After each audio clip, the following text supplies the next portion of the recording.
Good evening, I'm Barbara Pinto. And I'm Chris Bury. Tonight we take an in-depth look at mental health and gun violence. Two topics linked in the headlines, but should they be? And as we find out tonight, when it comes to curbing gun violence in Chicago, putting the blame on mental illness may be oversimplifying a critical issue. I believe the government should focus on keeping firearms out of the hands of criminals and those with mental issues that could cause them to be a threat to our society. But mental health professionals say it's not that easy. There is no reliable way to predict exactly who is likely to be violent.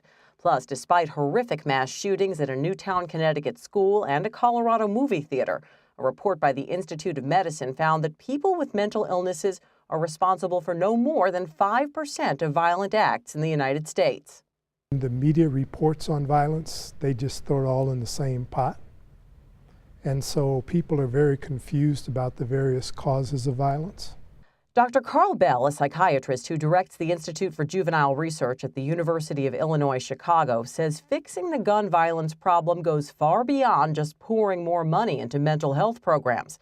His prescription? Creating what he calls a social fabric, something Jane Addams did over 100 years ago in Chicago with the Hull House.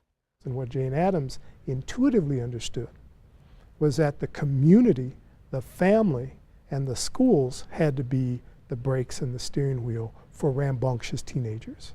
She did that. The violence in Chicago in the Southern and Eastern European immigrant population stopped dead in its tracks.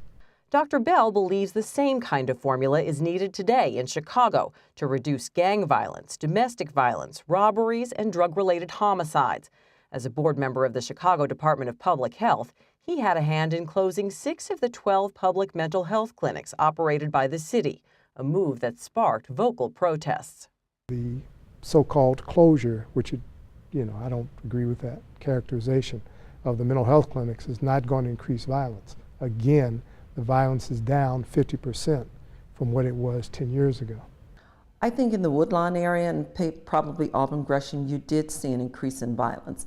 And the city's response was, well, let's see, we'll get more cops. Nadana Carter with the community organization called STOP for Southside Together Organizing for Power was one of those protesting the closures. While experts find no link between clinic closures and increased violence, her organization maintains there is a correlation between mental wellness and aggression that can cost lives. Nadana runs workshops at Chicago churches to educate ministers about mental health issues. Because we recognize between Thursday and Sunday, ministry, whichever faith, works with more than 2 million people during those 4 days. They touch those lives. When it comes to youth violence, Carter says it goes deeper than just fixing the gang problem with stepped-up policing. It requires a more holistic approach. We're not going to blame the kids, because if I blame you, you're going to turn away. It's like if you're wearing your pants around your knees and I say, pick up your pants, you look stupid. Well, I've insulted you, I've offended you. I don't need to do that. I need to bring you along.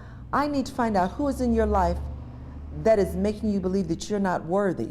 The solutions to the city's violence has not changed. It's just that different administrations come in and everybody's got to pretend like we need to reinvent the wheel so that current administration can get credit.